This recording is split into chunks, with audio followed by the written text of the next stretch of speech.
Orient bell tiles studio से आप देख रहे हैं एबीपी न्यूज। ना इधर ना उधर, हर खबर की पूरी खबर, न लाग लपेट न खबरों में खोट। आप देख रहे हैं एबीपी रिपोर्ट और मैं हूं आपके साथ शीरी। शुरुआत करेंगे उन खबरों से जिन्हें इस बुलेटिन में आपको हम विस्तार से दिखाने वाले हैं। नितिन नवीन का निर्विरोध बीजेपी अध्यक्ष बनना तय। दिल्ली में पार्टी मुख्यालय पहुंचकर किया नामांकन, कल होगा औपचारिक ऐलान। बंगाल में एसआईआर के मुद्दे पर घमासान जारी है। मुर्शिदाबाद में बीजेपी और टीएमसी कार्यकर्ताओं के बीच मारपीट हो गई। गाड़ियों में तोड़फोड़ के साथ बम भी जलाए गए हैं। तस्वीरें आपको दिखाएंगे। इधर जम्मू कश्मीर के किश्तवाड़ में दूसरे दिन आतंकियों की तलाश जारी। घने जंगलों में चल रहा है सर्च ऑपरेशन। कल मुठभेड़ में घायल हुआ एक जवान शहीद हो गया। प्रयागराज में शंकराचार्य अभिमुक्तेश्वरानंद सरस्वती का अनशन दूसरे दिन भी जारी रहा। मौनी अमावस्या पर स्नान के दौरान पुलिस ने रोकी थी पालकी। विपक्षी नेताओं ने योगी सरकार पर निशाना साधा है। सड़क हो या हाईवे, हर जगह लिखा होता है कि घुमावदार रास्तों पर गाड़ी की रफ्तार को जरा धीमा कर, लेकिन हमारे देश में ट्रैफिक नियमों को मानता कौन है? केरल के एर्नाकुलम में नियमों की ऐसी ही अनदेखी ने एक नौजवान की जान खतरे में डाल दी, जिसका एक दिल दहला देने वाला वीडियो सामने। बाइक सवार युवक ने घुमाव पर ओवरटेक करने की गलती की और नतीजा सामने। बाइक सवार ने जैसे ही ऑटो को ओवरटेक करने की कोशिश की, तभी सामने से आ रहे पिकअप ने उसे टक्कर मारी। टक्कर लगते ही बाइक सवार उछलकर सड़क किनारे जा गिरा और बेहोश हो गया। टक्कर लगते ही पिकअप का अगला पहिया टूटा और वो सामने से आ रही कार से जा टकराया। हादसे के बाद पिकअप का ड्राइवर उतरा और दौड़कर बाइक सवार के पास पहुंचा और फिर उसे उठाया। बाद में आसपास के लोगों की मदद से युवक को अस्पताल में एडमिट करवाया गया। उत्तर प्रदेश का कन्नौज भीषण सड़क हादसे से दहल उठा, जब एक तेज रफ्तार कार ने सड़क पर फल बेच रहे एक रेहड़ी वाले को जोरदार टक्कर मार दी। और इस हादसे का डरावना सीसीटीवी फुटेज एबीपी न्यूज के पास मौजूद है। हादसा ऐसा जिसको देखकर ही दिमाग चकरा जाएगा। कार में बैठकर आया सड़क का शैतान और बीच सड़क पर मचा दिया हाहाकार। तस्वीरों में फल विक्रेता अमरूद की रेहड़ी लेकर जाता दिखाई दिया। तभी पीछे से तेज रफ्तार कार आई और आसपास खड़े लोगों को हादसे का अंदेशा हो गया। इशारों में उन्होंने रेहड़ी वाले को सावधान रहने को कहा। उसने पीछे मुड़कर जैसे ही देखा, कार उसको टक्कर मारती हुई आगे बढ़ गई। अमरूद सड़क पर बिखर गए। ठेला दूर जाकर गिरा, लेकिन कार सवार नहीं रुका। वो और भी ज्यादा तेज रफ्तार से वहां से भाग खड़ा हुआ। लोगों ने दौड़कर रेहड़ी वाले को उठाया और अस्पताल पहुंचाया। जानकारी के मुताबिक ठेला चालक की हालत गंभीर बनी हुई है। देश के तमाम शहरों को भिखारियों से मुक्त करने का अभियान चलाया जा रहा है और इसी कड़ी में इंदौर में एक ऐसा भिखारी मिला जो करोड़पति है। इस भिखारी की असलियत जानकर अधिकारी भी हैरान रह गए। मांगी लाल नाम का ये करोड़पति भिखारी पैरों से अपने लाचार है और पहिए वाली लकड़ी के पटरे पर फिसलते हुए लोगों से भीख मांगते हैं। मांगीलाल ने बताया कि वो भीख मांगकर हर रोज 500 से 1000 रुपए तक कमा लेते हैं। पूछताछ में पता चला कि इंदौर की सड़कों पर भीख मांगने वाले मांगीलाल 3 पक्के मकानों के मालिक भी हैं। इतना ही नहीं, वो सुबह भीख मांगने के लिए सुजुकी स्विफ्ट डिजायर कार से निकलते हैं और गाड़ी चलाने के लिए एक ड्राइवर भी अलग से रखा हुआ है। जानकारी के मुताबिक मांगीलाल के पास 3 ऑटो रिक्शा हैं जिनको वो किराए पर चलवाते हैं। मांगीलाल ने बताया कि भीख के पैसों को वो कुछ सराफा व्यापारियों को ब्याज पर कर्ज भी देते हैं। बदले में उनसे रोजाना या फिर साप्ताहिक तौर पर ब्याज वसूलते भी हैं। पश्चिम बंगाल में जैसे जैसे देखिए चुनाव नजदीक आ रहा है, वहां पर बीजेपी और टीएमसी कार्यकर्ताओं के बीच टकराव भी बढ़ रहा है। मुर्शिदाबाद में एसआईआर को लेकर बीजेपी और टीएमसी के कार्यकर्ताओं में जमकर मारपीट हो गई। पुलिस की गाड़ी पर भी ईंट और पत्थर से हमला किया गया है। बीजेपी का आरोप है कि टीएमसी के कार्यकर्ताओं ने फॉर्म 7 जमा करने से रोका और मारपीट की गई है। बीजेपी कार्यकर्ताओं से फॉर्म 7 छीनकर उसमें आग लगा दी गई, जिसके बाद पूरे इलाके में तनाव का माहौल है। इस दौरान मुर्शिदाबाद पुलिस ने बीच बचाव की कोशिश भी की, लेकिन हंगामा करने वालों ने ईंटों से हमला कर पुलिस की गाड़ी को तोड़ दिया।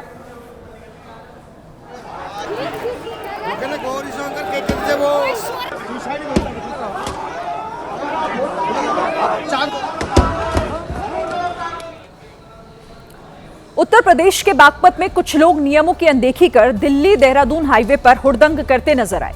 ये लोग हाईवे पर घोड़ा बग्गी की रेस लगाते दिखे। एबीपी न्यूज पर खबर दिखाए जाने के बाद बागपत पुलिस ने इस मामले में एक्शन लिया है। हाईवे पर दो तांगे वालों के बीच रेस और दोनों का जोश बढ़ाते बाइक सवार। घोड़ा बग्गी वाला जीतने के लिए जितनी जोर से घोड़ियों को चाबुक मार रहा था, घोड़ियां उतनी तेजी से दौड़ती जा रही थी। साथ में सैकड़ों बाइक भी रेस लगाती दिखी। देखने में ये वीडियो आपको भी अच्छा लगेगा, लेकिन प्रतिबंध के बाद भी घोड़ा बग्गी दौड़ के आयोजन करने पर सवाल उठने लगे हैं। एक तो निर्माणाधीन दिल्ली देहरादून कॉरिडोर पर इस रेस का आयोजन किया गया, तो वहीं दूसरी ओर इस आयोजन की वजह से कॉरिडोर पर आवाजाही कर रहे लोगों को भी भारी परेशानी का सामना करना पड़ा। नियमों को ताक पर रखकर इस दौड़ का आयोजन किया गया। यही नहीं, रेस जीतने के लिए दौड़ के दौरान पशुओं पर क्रूरता भी की गई। वीडियो के आधार पर पुलिस ने मामले की जांच पड़ताल शुरू कर दी है।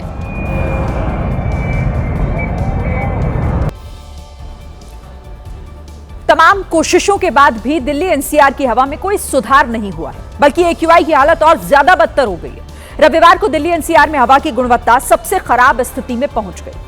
मॉनिटरिंग स्टेशन से मिले डेटा के मुताबिक दिल्ली में आनंद विहार की हवा सबसे ज्यादा खराब थी, जहां एक्यूआई 497 तक पहुंच गया, जो सामान्य से लगभग 10 गुना ज्यादा है। वहीं मुंडका और रोहिणी में एक्यूआई 491 दर्ज किया गया है। दिल्ली में कुल 37 मॉनिटरिंग स्टेशनों में 32 पर एक्यूआई गंभीर श्रेणी में पाया गया है। कई जगहों पर PM 2.5 का स्तर राष्ट्रीय मानक से 15 गुना और WHO के दैनिक सामान्य स्तर से 59 गुना ज्यादा था। देखिए, आंकड़ों की अगर हम माने तो जनवरी के महीने में बीते 2 साल का सबसे बुरा स्तर है ये। नोएडा में भी रविवार का दिन खराब हवा के मामले में साल का पहला गंभीर दिन था। नोएडा में एक्यूआई 430 दर्ज किया गया, जबकि ग्रेटर नोएडा की बात करें तो 402 रिकॉर्ड किया गया। वहीं गाजियाबाद रविवार को देश का सबसे प्रदूषित शहर बन गया था, जहां का औसत एक्यूआई 458 दर्ज किया गया है। यूपी के गोरखपुर में लड़की का हाथ पकड़ना मनचले को भारी पड़ गया। जिस दबंगई से उसने लड़की को छेड़ा, जब वो पकड़ा गया तो उसकी सारी हेकड़ी निकल गई और हाथ जोड़कर माफी मांगने लगा। क्योंकि महिला पुलिस ने पकड़कर पिटाई शुरू कर दी। पहले थप्पड़ मारा, फिर कान को पकड़कर ऐंठ दिया और ऐसे ही दनादन थप्पड़ बरसाते रही। 1 2 3 4 5 6 7 8 और इसी तरह करीब 20 थप्पड़ पड़े। मनचला चेहरा बचाता रहा, लेकिन महिला सिपाही उसे छोड़ने के मूड में नहीं थी। पिटाई कर उसे जेल में डाल दिया। हमने लड़की का हाथ पकड़ लिया, अब से कभी नहीं करेंगे, सभी लोगों को माफ कर दीजिए। हाथ जोड़कर माफी मांगने वाला शुभम 16 जनवरी को कोचिंग जा रही छात्रा का जब हाथ पकड़कर खींच रहा था तो इसे लगा था इसे कोई पकड़ नहीं पाएगा। उस वक्त सिर पर गमछा बांधे हुआ था और लड़की को खींचकर गली में ले जाने की कोशिश कर रहा था, लेकिन डरी सहमी छात्रा हाथ छुड़ाकर भाग गई। इस दौरान कोई पीछे से इस घटना का वीडियो बना लिया, जिसका संज्ञान लेकर पुलिस ने तुरंत मनचले को दबोच लिया और थप्पड़ से पिटाई करके सलाखों के पीछे डाल दिया। राजस्थान के कोटा में शिक्षक भर्ती परीक्षा में हिजाब को लेकर विवाद हो गया है। आरोप है कि हिजाब की वजह से छात्रा को तिलक सीनियर सेकेंडरी स्कूल परीक्षा केंद्र में बैठने नहीं दिया गया, जिसके बाद छात्रा के एक वीडियो के जरिए राजस्थान के मुख्यमंत्री से मदद की गुहार लगाई। मेरे सारे डॉक्यूमेंट्स वेरिफिकेशन के बावजूद मुझे यहाँ हिजाब होने की वजह से अंदर एंट्री नहीं दे रहे हैं। सीएम राजस्थान से मेरी अपील है कि मेरी मदद करें। परीक्षा केंद्र पर जांच पड़ताल कर अभ्यर्थियों को अंदर जाने दिया जा रहा था। अलीशा भी कोटा के तिलक सीनियर सेकेंडरी स्कूल में जांच के बाद जब कमरे के अंदर जाने लगी तो आरोप है कि वहां की प्रशासन ने ड्रेस कोड का हवाला देकर उसे रोक दिया, जिस पर एसडीएम प्रशासन वीरेंद्र सिंह यादव ने सफाई देते हुए कहा है कि छात्रा चेहरा ढककर परीक्षा देना चाहती थी। स्टाफ ने जब हिजाब हटाने को कहा तो आलिशा ने ऐसा करने से मना कर दिया। वहां मौजूद कुछ अन्य अभ्यर्थियों ने भी विरोध किया। नियमों के मुताबिक परीक्षा में कोई छात्रा चेहरे को ढकने वाला स्कार्फ या हिजाब नहीं पहन सकती, इसीलिए छात्रा को प्रवेश नहीं दिया गया। हालांकि प्रशासन की सफाई के बाद भी मामला शांत नहीं हुआ। हैदराबाद में तेज रफ्तार के चक्कर में एक कार पलट गई और पलटने से पहले कार ने पार्किंग में खड़ी कार को टक्कर मारी। हालांकि अच्छी बात यहां यह रही कि इस हादसे में कोई घायल नहीं हुआ है। कार आई, टकराकर पलट गई। कार की रफ्तार इतनी थी कि वो टक्कर के बाद पलट गई। गली में सब कुछ सामान्य था, तभी अचानक कार आई और उसने घर के किनारे पार्क कार में जोरदार टक्कर मार दी। इस टक्कर से पार्क कार कई फीट पीछे खिसक गई। टक्कर मारने वाली कार पलट गई। हादसा नेरेडमेट के दीनदयाल नगर में हुआ। वो तो गनीमत रही कि हादसे के चंद पहले ही एक मां अपने बेटे को लेकर गुजरी थी। हादसे की जोरदार आवाज सुनकर आसपास के लोग बाहर निकले और फिर शुरू हुआ टक्कर मार कार के ड्राइवर को बाहर निकालने का काम। गनीमत रही कि उसे कुछ नहीं हुआ। बिहार की मोकामा सीट से बाहुबली विधायक अनंत सिंह एक बार फिर से सुर्खियों में है, लेकिन इस बार वजह उनका कोई बयान नहीं बल्कि सोशल मीडिया पर वायरल हो रहा एक वीडियो है, जिसमें अनंत सिंह अस्पताल परिसर में खुलेआम सिगरेट पीते नजर आए। बताया गया कि वीडियो पटना के एक अस्पताल का है, जहां वो नियमित चेकअप के लिए लाए गए थे। अनंत सिंह के वायरल वीडियो पर आरजेडी ने सवाल उठाया, साथ ही जेडीयू और बीजेपी को भी आड़े हाथों लिया। जनता दल यू के विधायक जिस तरह से धूम्रपान करते हुए सार्वजनिक स्थान पर नजर आ रहे हैं, उस पर जनता दल यू और भारतीय जनता पार्टी के नेता खामोशी क्यों अख्तियार किए हुए हैं? आरजेडी के आरोपों पर बीजेपी ने भी पलटवार किया और सख्त कार्रवाई का भरोसा दिया।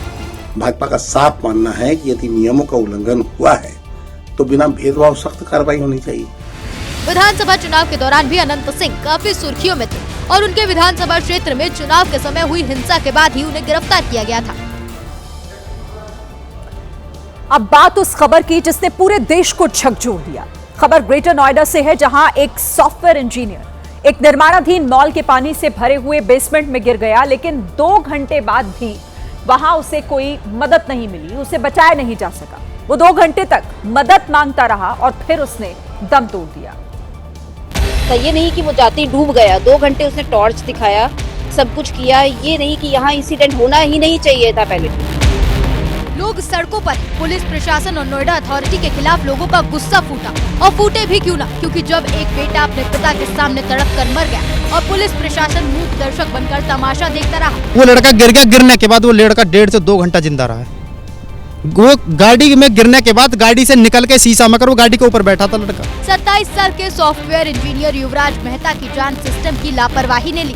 आरोप लगा कि अगर प्रशासन थोड़ा भी सीरियस होता तो युवराज को बचा लिया जाता। फायर ब्रिगेड वाले आए हुए थे, उन्होंने हालांकि वो भी कोशिश कर रहे थे, लेकिन उनको किसी ने यहाँ के बंदों ने ये डरा दिया था कि इसके अंदर सरिया है, ये बेसमेंट है, कहीं आप न फंस जाऊं उन सरियाओं में।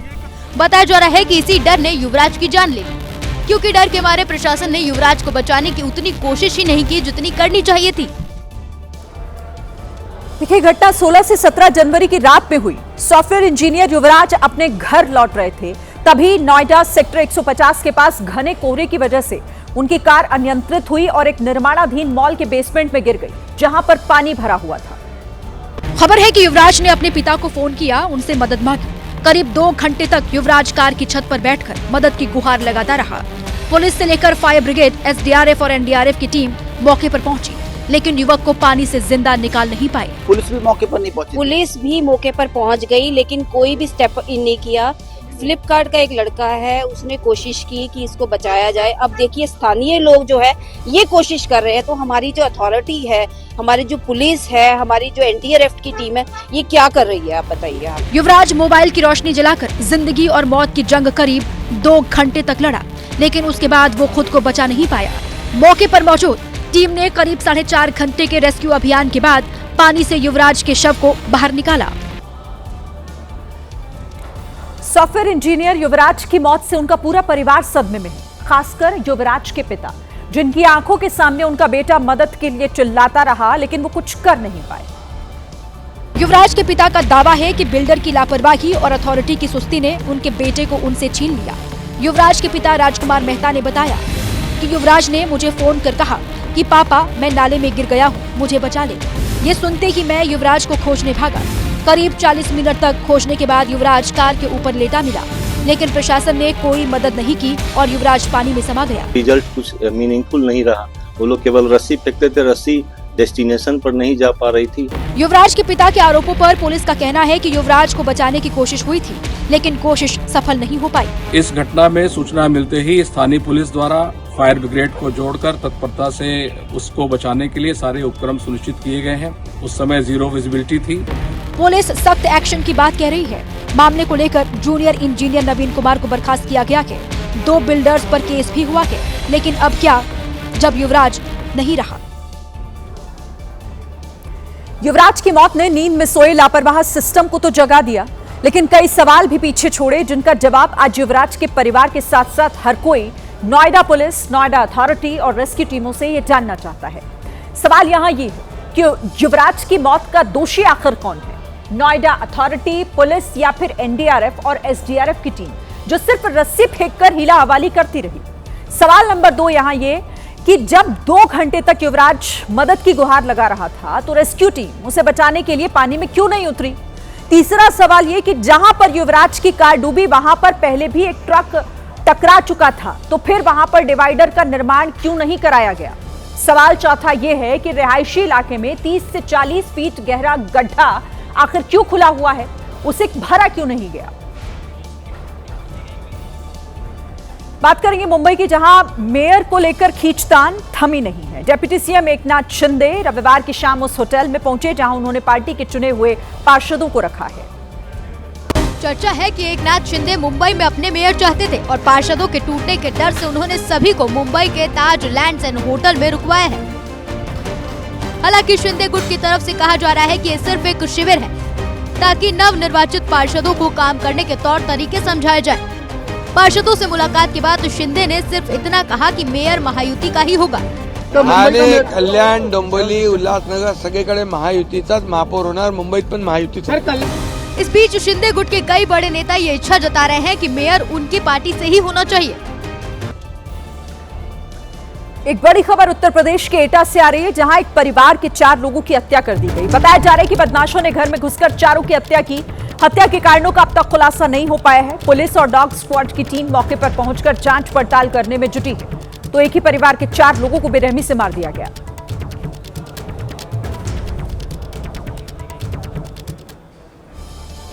पूरे दिन ड्यूटी करने के बाद घर लौटते समय काम आता है तो ज्यादातर लोगों को झल्लाहट होती है, लेकिन आंध्र प्रदेश के काकीनाडा की महिला पुलिसकर्मी ने कुछ ऐसा किया जो सोशल मीडिया पर वायरल हो गया। पुलिस की वर्दी, गोद में बच्चा और सड़क पर लंबा ट्रैफिक जाम। ये है काकीनाडा के रंगमपेटा पुलिस स्टेशन में तैनात महिला कांस्टेबल जया शांति, जो ड्यूटी के बाद घर लौटते समय ट्रैफिक जाम में फंस गई। जया शांति चाहती तो गाड़ी में बैठी रहती, लेकिन बच्चे को गोद में लेकर वो सड़क पर उतरी और ट्रैफिक संभाला। जाम की वजह बनी गाड़ियों को हटाया और वहां फंसी एम्बुलेंस के लिए रास्ता बनाया। बच्चे को गोद में लेकर ट्रैफिक संभालने का ये वीडियो वायरल हुआ तो पुलिस महकमे में अफसरों ने उनकी सेवा भावना की तारीफ की। सोशल मीडिया पर लाखों लोग जया शांति के जज्बे को सलाम कर रहे हैं। यूपी के महाराजगंज में बीजेपी नेता के घर के अंदर करोड़ों रुपए के नोट का एक वीडियो सोशल मीडिया पर वायरल हो रहा है। अब बीजेपी के नेता इसे तंत्र मंत्र बता रहे हैं। कमरे में घुप अंधेरा है। कमरे के एक कोने में 500-500 रुपए के नोट के बंडल सजा कर रखे हुए हैं। इस कमरे में 2 लोग हैं। एक शख्स वीडियो बना रहा है तो दूसरा सामने खड़ा है। कहा जा रहा है कि जो शख्स सामने खड़ा है वो जिले में बीजेपी का नेता है। मंत्री जी एकदम वीडियो बना डालेंगे, ठीक।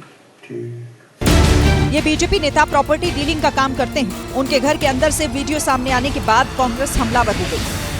सुप्रिया श्रीनेत ने सोशल मीडिया पर लिखा कि ये महाराजगंज के बीजेपी जिला मंत्री गौतम तिवारी हैं। कमरे में 500 के नोटों के बंडल भरे हैं। जांच कौन करेगा?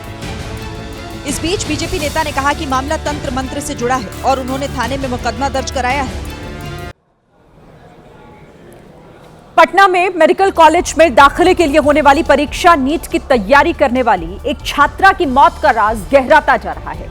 पोस्टमार्टम रिपोर्ट और अस्पताल की रिपोर्ट में अलग अलग बातें निकलकर सामने आ रही हैं, जिससे छात्रा की मौत का रहस्य और गहरा गया है। नीट छात्रा की मौत से जुड़ी 127 पन्नों की मेडिकल रिपोर्ट अब एबीपी न्यूज के हाथ लगी है, जिसमें कई ऐसी बातें हैं जो पोस्टमार्टम रिपोर्ट से मेल नहीं खाती हैं। जैसे कि अस्पताल की रिपोर्ट में सिर पर चोट लगने का जिक्र है, तो पोस्टमार्टम रिपोर्ट में सिर पर चोट लगने की कोई बात ही नहीं है। अस्पताल की रिपोर्ट में प्राइवेट पार्ट में चोट का जिक्र नहीं है, जबकि पोस्टमार्टम रिपोर्ट में ये कहा गया है कि रेप की आशंका से इनकार नहीं किया जा सकता। पुलिस के स्टेटमेंट भी अलग है। पुलिस पहले ही ये कह चुकी है कि छात्रा के साथ रेप जैसी कोई घटना नहीं हुई। अब अस्पताल की मेडिकल रिपोर्ट, पोस्टमार्टम रिपोर्ट और पुलिस के अलग अलग बयान केस को पेचीदा बना रहे हैं। कौन सच्चा है कौन झूठा, यही पता लगाना सबसे मुश्किल है। बीजेपी अध्यक्ष के चुनाव से जुड़ी हुई एक बड़ी खबर आ रही है, आपको जानकारी दे दें। बीजेपी ने प्रेस रिलीज कर यह जानकारी दी है, राष्ट्रीय अध्यक्ष पद के लिए एक ही नामांकन। नितिन नवीन का अध्यक्ष बनना अब इसी के साथ तय हो गया है, क्योंकि बीजेपी ने यह प्रेस रिलीज जारी कर यह बात सामने रखी है कि सिर्फ एक ही नाम है जिसका नामांकन हुआ है और वो है नितिन नवीन। तो अब औपचारिकता भर रह गई है और नाम लगभग तय हो गया है। राष्ट्रीय अध्यक्ष पद के लिए सिर्फ एक ही नॉमिनेशन फाइल हुआ है। इस खबर पर बातचीत के लिए पवन गौड़ हमारे साथ जुड़ गए। पवन, बीजेपी ने साफ कर दिया कि एक ही नाम, एक ही नॉमिनेशन आज, मतलब नितिन नवीन अगले राष्ट्रीय अध्यक्ष। देखिए, जाहिर तौर पर जिस तरह से लगातार हम लोग चर्चा कर रहे थे कि एक ही नाम बस जो है नामांकन किया जाएगा, वही हुआ। अब से थोड़ी देर पहले बीजेपी के राष्ट्रीय चुनाव अधिकारी डॉक्टर के लक्ष्मण ने एक प्रेस रिलीज जारी की है। उन्होंने ये उसमें बताया है कि नितिन नवीन के पक्ष में कुल 37 सेट में नामांकन पत्र दाखिल किए गए थे। उसमें 36 जो सेट हैं वो राज्यों से आए थे और एक सेट जो है वो पार्लियामेंट्री पार्टी है उसकी तरफ से दाखिल किया गया, जिसमें खुद प्रस्तावक के तौर पर प्रधानमंत्री नरेंद्र मोदी, गृह मंत्री अमित शाह, रक्षा मंत्री राजनाथ सिंह, तमाम जो बड़े नेता थे वो उस प्रस्तावक के रूप में मौजूद थे। और उसके बाद में आज जब पूरी सारी प्रक्रिया पूरी करने के बाद में अब जो चुनाव अधिकारी डॉक्टर के लक्ष्मण, उन्होंने जारी किया कि सिर्फ सारे के सारे जो है सेट में सिर्फ नितिन नवीन के पक्ष में ही प्रस्ताव आया, उनको राष्ट्रीय अध्यक्ष बनाने के प्रस्ताव आया और सभी जो सेटों में नामांकन जो पत्र दर्ज हुए थे 37 सेटों में, वो सब वैध पाए गए हैं। यानी कि अब सिर्फ महज एक औपचारिकता भर रह गई है कल के लिए। हालांकि क्योंकि कल सुबह 11:30 बजे औपचारिक रूप से इसका ऐलान किया जाएगा कि नितिन नवीन ही अगले पार्टी के राष्ट्रीय अध्यक्ष होंगे, लेकिन उससे पहले जो है क्योंकि उनका निर्विरोध चयन अब हो गया है। जाहिर तौर पर अब सिर्फ और सिर्फ औपचारिक ऐलान होना बाकी, जो कल मुमकिन है कि हो जाएगा। आप नजर बनाकर रखिएगा। बहुत शुक्रिया आपका। आगे बढ़ते हैं। देखिए, पोस्टमार्टम रिपोर्ट में गड़बड़ी की गई। दरअसल हम बात कर रहे हैं पटना मेडिकल छात्रा जो नीट की तैयारी कर रही थी, जिस तरीके से उसकी मौत हुई है वो कई तरह के सवाल अब खड़े कर गई है। और पोस्टमार्टम रिपोर्ट वो और भी सवाल इसीलिए खड़े करती है क्योंकि गड़बड़ी की गई है उसमें, मेडिकल रिपोर्ट से छेड़छाड़ हुई है। यही बात अभी तक साफ नहीं हो पाई है। हालांकि जिस हिसाब से इस केस में अब एसआईटी काम कर रही है, उससे उम्मीद जरूर जगी है कि छात्रा और उसके परिवार को न्याय जरूर मिलेगा। भले ही आशंका इस बात की पूरी है कि दोषियों को बचाया जा रहा है, लेकिन छात्रा के परिजनों को इस बात की भी उम्मीद है कि उनके साथ न्याय जरूर होगा। इस हाई प्रोफाइल मामले में अब कार्रवाई की बात भी सामने आ रही है। सूत्रों के हवाले से खबर है कि केस की जांच में जुटी एसआईटी ने 3 लोगों को हिरासत में लिया है। खबर है कि एसआईटी इन लोगों से पूछताछ कर सच उगलवाने में जुटी है। आरोप है कि जिस हॉस्टल में छात्रा रह रही थी, उस हॉस्टल के मालिक और उसके बेटे ने छात्रा से रेप किया और फिर मर्डर को आत्महत्या दिखाया। इस मामले में उन अस्पतालों की संलिप्तता से भी इनकार नहीं किया जा सकता है जहां छात्रा भर्ती थी। हालांकि सच क्या है यह अभी कहना जल्दबाजी है। नीट छात्रा की मौत के मामले में बड़ा खुलासा हुआ है। सूत्र ये जानकारी दे रहे हैं कि छात्रा जिस शंभू गर्ल्स हॉस्टल में रहती थी, उस हॉस्टल के मालिक और छात्रा दोनों एक साथ जहानाबाद से पटना आए थे। ये संयोग था या फिर कोई साजिश, इसका तो पता नहीं चल सका, लेकिन इस खुलासे ने जांच को एक नई दिशा में मोड़ दिया है। खबर है कि 5 जनवरी को छात्रा अपने घर जहानाबाद से पटना आई थी। उसी दिन शंभू हॉस्टल के मालिक मनीष रंजन की मोबाइल लोकेशन भी जहानाबाद से पटना आने की मिली है। दोनों साथ थे या नहीं ये तो पता लगाना अब बड़ी चुनौती है। वहीं छात्रा की मौत का मामला दिनों दिन गर्माता जा रहा है। बिहार कांग्रेस ने पटना के इनकम टैक्स चौराहे पर प्रदर्शन किया और सरकार से छात्रा को न्याय देने की मांग की। बुलडोजर चलाने के लिए आपके पास समय है, लेकिन एक छात्रा जो नीट के छात्रा थी उसको लिए आपके पास समय नहीं है। प्रयागराज में शंकराचार्य अविमुक्तेश्वरानंद सरस्वती का क्रमिक अनशन दूसरे दिन भी जारी रहा। शंकराचार्य ने पुलिस पर मौनी अमावस्या के दिन उन्हें गंगा स्नान से रोकने और उनके साथ मौजूद संतों के साथ मारपीट का आरोप लगाया था। इस घटना के बाद से ही वो अनशन पर बैठ गए। कड़ाके की ठंड में भी शंकराचार्य पूरी रात खुले आसमान के नीचे अनशन पर बैठे रहे। शंकराचार्य अपनी पालकी पर ही बैठे हुए थे, जबकि आसपास उनके अनुयायियों की और भक्तों की भारी भीड़ जमा थी। इस दौरान शंकराचार्य ने एक प्रेस कॉन्फ्रेंस कर कल की घटना के पीछे बड़ी साजिश इसे करार दिया। जो शिविर लगे हैं 5000, उनके हर दरवाजे जाकर के गौ रक्षा की शपथ दिला रहे हैं। ये बात प्रदेश की सरकार को अच्छी नहीं लग रही है कि ये सब साधु संतों को अगर शपथ दिला देंगे तो साधु संत शपथ खा करके फिर कहीं ऐसा ना हो कि गौ रक्षा की मांग तेज कर दें।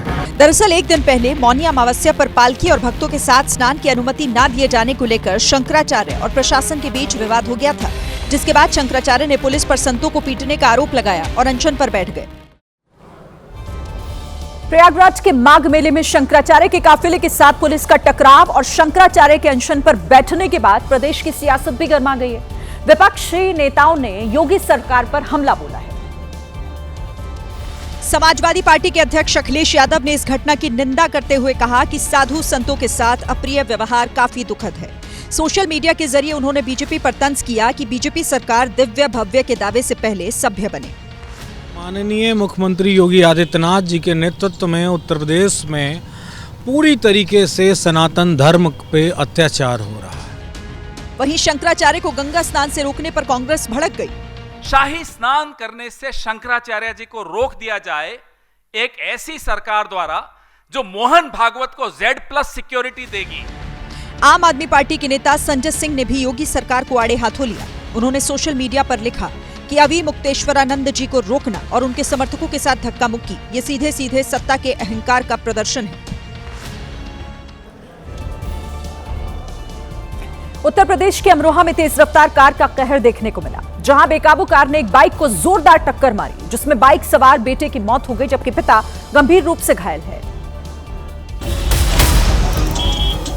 हादसा कितना भयानक था इसका अंदाजा इसी से लग गया जब बाइक को टक्कर मारने के बाद कार डिवाइडर से टकरा गई और ऐसा टकराई कि पूरी कार ही पलट गई। कार में बैठे लोगों ने दूसरों की मदद से खुद को बाहर निकाला और हद तो तब हो गई जब मौत के जिम्मेदार 3 कार सवार सुरक्षित बाहर निकलकर वहां से भाग खड़े हुए। बाइक सवार बेटे की मौके पर ही दर्दनाक मौत हो गई। पिता अस्पताल में जिंदगी और मौत से जंग लड़ रहा है। हादसे के बाद की तस्वीरों को देखिए, कार आगे से पूरी तरह टूट चुकी है, जगह जगह उसके टुकड़े पड़े हैं। बाइक का हाल तो पूछे ही मत, उसके तो परखच्चे ही उड़ गए। यूपी के बरेली में एक दलित युवक के साथ ऐसा अमानवीय सुलूक किया गया कि मामले ने तूल पकड़ लिया है। आरोप है कि उधार का पैसा मांगने पर दलित को न सिर्फ मारा पीटा गया, बल्कि उसके साथ क्रूरता की सारी हदें पार कर दी गई। आरोप है कि दबंगों ने भरे गांव के सामने दलित की मूंछ मुड़वाई और फिर भौहें भी मुड़वा दी गई। जब इतने से भी मन नहीं भरा तो दबंग चंद्रसेन, उसके बेटे पप्पू और गोधन लाल ने उसके मुंह पर कीचड़ तक पोत दिया। दलित युवक को जलील करने के लिए दबंगों ने इसके वीडियो बनाए और सोशल मीडिया पर शेयर कर दिए। पीड़ित ने थाने में तहरीर दी तो दबंगों की शामत आ गई। SC/ST एक्ट थाना नवाबगंज पर कल रात्रि में ही दर्ज करते हुए तीनों नामजद अभियुक्तगणों को हिरासत में लेकर पूछताछ की जा रही है। आरोप है कि चंद्रसेन ने ट्रैक्टर खरीदने के लिए दलित युवक से 4,50,000 रुपए उधार लिए थे, लेकिन जब उसने अपने पैसे वापस मांगे तो उसके साथ मारपीट की गई। दलित युवक के साथ बर्बरता का मामला सामने आया तो इस पर सियासत भी गरमाई। समाजवादी पार्टी और कांग्रेस ने सरकार के खिलाफ हल्ला बोल दिया है। दलित के साथ सरेआम अत्याचार हुआ तो यूपी की सियासत में उबाल आ गया। समाजवादी पार्टी ने बीजेपी सरकार को दलित विरोधी बताकर निशाना साधा, तो कांग्रेस ने सीएम योगी आदित्यनाथ को दलित और पिछड़ा विरोधी बताया। क्या वो दलित युवक हिंदू नहीं है? क्या नल, नील, कोल, भील, पिछड़े दलित आदिवासियों को ये लोग हिंदू नहीं मानते? भारतीय जनता पार्टी को इस बात का जवाब देना चाहिए। विरोधी पार्टियों ने दलित से बर्बरता का मुद्दा उठाकर सरकार को घेरा तो बीजेपी ने भी समाजवादी पार्टी का उसका शासनकाल याद दिला दिया। दलितों की नेता मायावती जी के ऊपर प्राणघातक हमला हुआ था। तमाम ऐसी घटनाएं हैं। कम से कम आप दलित हित की बात करने के पहले अपने ऊपर विचार किया कीजिए, अपने कार्यकाल को याद किया कीजिए। जम्मू कश्मीर के किश्तवाड़ में पहाड़ियों में छिपे आतंकियों के खिलाफ सुरक्षा बलों ने एक्शन तेज कर दिया है, क्योंकि रविवार दोपहर से शुरू हुए एनकाउंटर में 8 जवान घायल हुए हैं, जिनमें से एक जवान शहीद हो गया, जिसके बाद से ऑपरेशन त्राशी 1 के तहत जम्मू कश्मीर पुलिस के साथ सेना के जवानों ने पूरे इलाके की घेराबंदी की है। आसमान से हेलीकॉप्टर के जरिए निगरानी और किश्तवाड़ के जंगल में चप्पे चप्पे पर जवान तैनात कर दिए गए हैं। आतंकियों को चारों तरफ से घेरने की मुहिम तेज कर दी गई है, क्योंकि जंगल के अंदर आतंकी घात लगाकर बैठे हैं। बड़ी संख्या में पेड़ और ढलान का फायदा उठाकर आतंकियों ने रविवार को जवानों को निशाना बनाने की कोशिश की, जिसमें 8 जवान घायल हो गए। उन्हें तुरंत अस्पताल पहुंचाया गया और रात में आतंकियों के खिलाफ शुरू किए गए अभियान को रोक दिया गया। सोमवार को सुबह होते ही जम्मू कश्मीर पुलिस और अर्धसैनिक बलों की कई टीमों ने फिर से खोजी कुत्तों के साथ तलाशी अभियान शुरू किया। चतरू क्षेत्र के मंत्राल सिंहपुरा के पास सोनार गांव से जुड़े हर रास्ते, दुकानों पर जवानों की तैनाती कर दी गई। गाड़ियों की तलाशी भी ली जा रही है, ताकि आतंकवादी किसी भी रास्ते से भाग ना पाए। अधिकारियों का दावा है कि आतंकी संगठन जैश ए मोहम्मद के 2 से 3 आतंकवादी इस जंगल में छिपे हो सकते हैं। जम्मू कश्मीर के किश्तवाड़ में सेना को बड़ी कामयाबी मिली है। सर्च ऑपरेशन के दौरान सुरक्षा बलों ने जैश ए मोहम्मद के आतंकी ठिकाने का खुलासा किया है। मौके से गैस सिलेंडर, सिगरेट, खाने पीने का सामान बरामद किया गया। सूत्र बता रहे हैं कि 3 से 4 आतंकी यहां पर छिपे हुए थे, जिसमें जैश ए मोहम्मद का कमांडर सैफुल्ला और उसके साथी फरमान और आदिल शामिल हैं।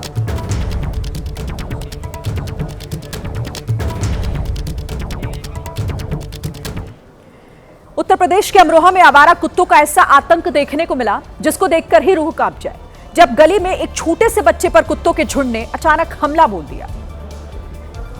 एक नहीं, 2 नहीं, एक साथ 5 आए। पीछे से साथ देने 2 और आए और एक साथ मासूम पर टूट पड़े। हमला अचानक हुआ, बच्चा बचने को भागा, लेकिन जल्दबाजी में उसका बैलेंस बिगड़ा और वो गिर गया। कुत्ते उस पर अटैक करने ही वाले थे, तभी एक राहगीर ने हिम्मत दिखाई। सामने से एक और युवक बच्चे को बचाने दौड़ा, तब जाकर शिकारी कुत्ते वहां से भागे, नहीं तो मासूम पर हमला करने के लिए गली के खूंखार बिल्कुल तैयार बैठे थे। पूर्व मुख्यमंत्री मुलायम सिंह के बेटे और बीजेपी नेता अपर्णा यादव के पति प्रतीक यादव ने इंस्टाग्राम पर तलाक वाली पोस्ट कर खलबली मचा दी। प्रतीक यादव ने अपनी इस पोस्ट में लिखा, अपर्णा से जल्द तलाक लेने वाला हूं। पारिवारिक रिश्तों को बर्बाद करने का आरोप लगाया। वहीं अपर्णा को स्वार्थी महिला बताते हुए लिखा, वो सिर्फ मशहूर होना चाहती हैं। अभी मेरी मानसिक हालत ठीक नहीं है और इसकी कोई परवाह नहीं है, क्योंकि वो सिर्फ खुद की चिंता करती हैं। दुर्भाग्य है कि उससे शादी की। प्रतीक यादव की इंस्टाग्राम आईडी से सिर्फ एक पोस्ट किया गया है।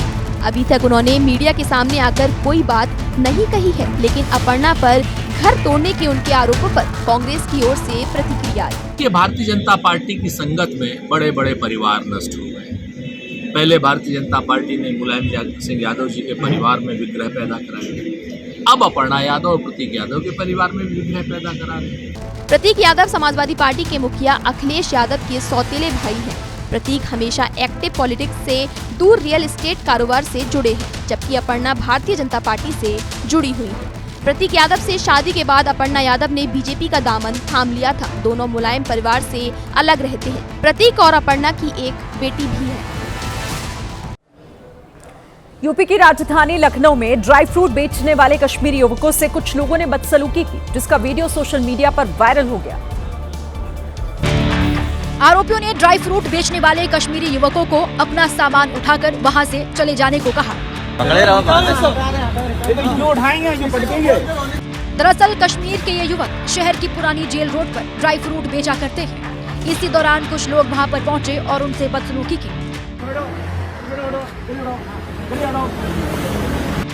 आरोपी तब तक नहीं माने जब तक कश्मीरी युवक अपना सामान लेकर वहां से चले नहीं गए। हालांकि ये पता नहीं चल पाया कि आरोपी कौन थे, लेकिन वीडियो वायरल होने के बाद लोगों ने सवाल उठाए। आम आदमी पार्टी ने गुजरात विधानसभा चुनाव को लेकर अभी से अपनी तैयारी तेज कर दी है और इसी कड़ी में वडोदरा में पार्टी का बूथ कार्यकर्ता सम्मेलन हुआ, जिसमें पार्टी के संयोजक अरविंद केजरीवाल भी शामिल हुए। संबोधन के दौरान केजरीवाल ने बीजेपी सरकार पर हमला बोला। उन्होंने कहा कि प्रदेश में आम आदमी पार्टी का विस्तार तेजी से हो रहा है। केजरीवाल ने सम्मेलन को संबोधित करते हुए किसानों की गिरफ्तारी का मुद्दा उठाया और कहा कि आने वाले समय में बीजेपी सरकार आम आदमी पार्टी के कई और कार्यकर्ताओं को जेल भेजेगी, लेकिन घबराने की जरूरत नहीं है। और अत्याचार भारतीय जनता पार्टी ने चारों तरफ फैलाया हुआ है और जिस तरह से लोग बीजेपी से परेशान हो चुके हैं, धीरे धीरे जनता के मन से अब डर निकलता जा रहा है और जनता सामने आती जा रही है। 30 साल से बीजेपी ने केवल भय और अत्याचार और भ्रष्टाचार के जरिए गुजरात के ऊपर शासन किया है। उत्तर प्रदेश के बहराइच में अवैध जमीन पर बनी वर्षों पुरानी मजारों को आज बुलडोजर से ध्वस्त किया गया। बहराइच के मेडिकल कॉलेज के कैंपस के अंदर मजार बनवाए गए थे। प्रशासन ने अपना बुलडोजर लाकर सभी अवैध मजारों को ध्वस्त कर दिया। अधिकारियों ने बताया कि कॉलेज कैंपस के अंदर उनके बुलडोजरों ने कुल 10 मजारों पर कार्रवाई की। 2 मजार बने हुए थे, उसके आड़ में इन लोगों ने बहुत ज्यादा मजार बना लिए थे। लगभग हमें यह बताया गया कि 12, 13, 14 मजार बन गए थे। प्रशासन की पहल पर मुस्लिम समाज ने बातचीत के बाद मजार तो हटा ली, लेकिन उसका अवैध स्ट्रक्चर रह गया था, जिसे बुलडोजर से हटाया गया। महाराष्ट्र के नासिक में उस वक्त हड़कंप मच गया जब एक बेकाबू ट्रक एक दुकान में जा घुसा। इस घटना में 2 लोग चोटिल हुए हैं और हादसे का खौफनाक डरावना वीडियो भी सामने आया। कोई कुछ समझता, कुछ करता, तब तक तो कांड हो चुका था। ट्रक इस कदर अनियंत्रित हुआ कि पलक झपकते ही सब कुछ बदल गया। ट्रक तो पलटा ही, साथ में दुकान को तहस नहस कर दिया। हादसा इतना भयानक था कि जिसने देखा सुना ट्रक के पास दौड़ा चला आया। आखिर ट्रक ऐसे कैसे पलट गया, तो इसके लिए इस हादसे से चंद सेकंड पहले की तस्वीर देखिए। बाइक सवार 2 युवक सड़क पर अचानक ट्रक के सामने आ गए। माना जा रहा है कि इनको ही देखकर ट्रक ड्राइवर ने अपना बैलेंस खोया और हादसा हुआ। इस दौरान बाइक सवार समय रहते वहां से निकल गए। तो इसी के साथ ये थी आज की एबीपी रिपोर्ट। कल भी जारी रहेगी खबरों की खोज। नमस्कार।